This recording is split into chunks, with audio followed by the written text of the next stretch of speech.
Hare Krishna everyone. Today we are going to discuss the glories of Kamada Ekadashi. The Ekadashi that falls on the Shukla Paksh of Chaitra month, and this Ekadashi is known as Kamada Ekadashi. Now Yudhishthira Maharaj asks to Lord Shri Krishna to describe its significance and merits of the Ekadashi. In reply, Krishna narrated an ancient history that was said by the king Vasishtha to Lord Kapila, who was the great-grandfather of Lord Ramachandra. Now this story occurs in the city of Ratnapura who used to rule by King Pundarika, and there lived a Gandharva couple named Lalit and his devoted wife Lalita. One day while this Lalit used to perform in a royal court, and one day while performing in the royal court, he was absorbed in the thoughts of his wife and he could not sing properly. Now this message was given to the king by a serpent, and king get extremely angry and cursed this Lalit to become a horrific cannibal. He then transformed into a horrific cannibal, and he wandered from forest to forest in misery. His faithful wife Lalita followed him, heartbroken and desperate for a solution.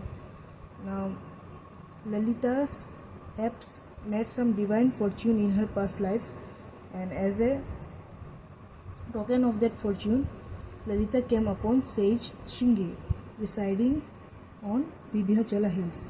She tearfully explained her husband's plight to the sage and asked the sage for the guidance. The sage then told Lalita to observe the Kamada Ekadashi, which was coming soon.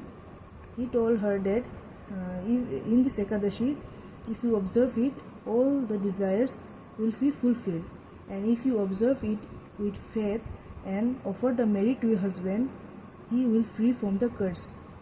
So upon hearing this, Lalita observed the Ekadashi, and on the next day, Dwadashi, she offered her merit to her husband before Lord Vasudev. As soon as she offered her merit to her husband Lalit was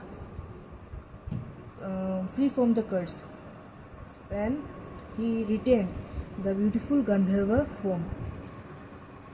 They together ascended to the heavenly planets in a celestial airplane, blessed by the power of this sacred fast.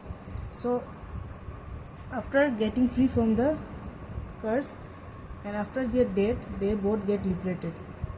At last, Krishna concludes that even by hearing to this Ekadashi, story of this Ekadashi, one gets immense merit, and if one observes it with full faith, one can get rid of the sin of killing a Brahmana. Of all the 24 Ekadashis, this Ekadashi is one of the most powerful and purifying and benevolent. Almost all the Ekadashis are important, and this is also important, so we should observe all the Ekadashis with our faith, immense faith. Now whether you seek spiritual progress, forgiveness or divine blessing, Kamada Ekadashi is a golden opportunity to purify your heart and uplift your soul. Even hearing the story purifies the listener. How much more so is the benefit of fasting on this day. So I will request every one of you to observe a fast in this Ekadashi and chant as many rounds as you can, because not only because of it get rid of the sins, but it gives you the true love towards God, and this is the most important thing in this Kali Yuga, to get the love of the Hari. So you should fast, and for the happiness of the Lord, you should at least do a fast and try to get it do better. So thank you.